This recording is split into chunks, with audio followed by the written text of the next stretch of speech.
இன்றைய ஆட்டத்தில் பேட்டிங்கில் கூடிய கவனம் செலுத்தி வெற்றிக்காக கடுமையாக போராடுவோம் என சேப்பாக் சூப்பர் கில்லிஸ் அணியின் கேப்டன் சதீஷ் நம்பிக்கை தெரிவித்துள்ளார்.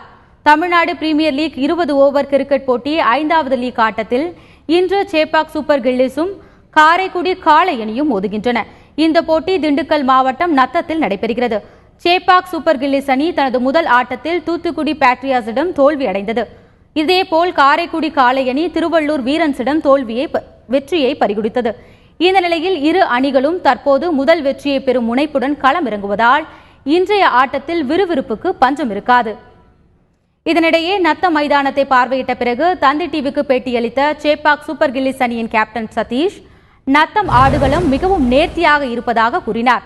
அங்கு நிலவும் சூழல் ஆட்டத்திற்கு உகந்ததாக இருக்கும் எனவும் பேட்டிங்கில் கூடுதல் கவனம் செலுத்தி வெற்றிக்காக போராடுவோம் எனவும் கூறினார். ஃபர்ஸ்ட் மேட்ச் நம்ம தோற்ற உடனே எல்லாத்தோட மொரல் கொஞ்சம் டவுனாக இருக்க மாதிரி ஃபீல் இருந்தது. But I have all the confidence. நல்ல டீம், நல்ல பிளேயர்ஸு. It will happen. ஒரு கேம் இந்த மாதிரி டவுன்ஃபால் ஆகலாம். பட் கண்டிப்பாக அந்த மாதிரி பர்ஃபார்மன்ஸ் கண்டிப்பாக இந்த மேட்ச் நடக்காது. கிரவுண்டு அட்மாஸ்பியர், விக்கெட்ஸ் இங்கெல்லாம் ரொம்ப நல்லா இருக்குது. So what I am planning is boys கண்டிப்பாக they'll pull up their socks and play really well. முதல் ஆட்டத்தில் தோல்வி அடைந்ததால் எல்லாம் முடிந்துவிட்டதாக கருதிவிட முடியாது என சேப்பாக் சூப்பர் கில்லிஸ் பயிற்சியாளர் ஹேமந்த் பதானி கூறியுள்ளார். இது நீண்ட தொடர் எனவும் கடந்த ஆட்டத்தில் நடந்தது போன்ற தவறுகள் இனி நடக்காமல் பார்த்துக் கொள்வோம் எனவும் தெரிவித்தார்.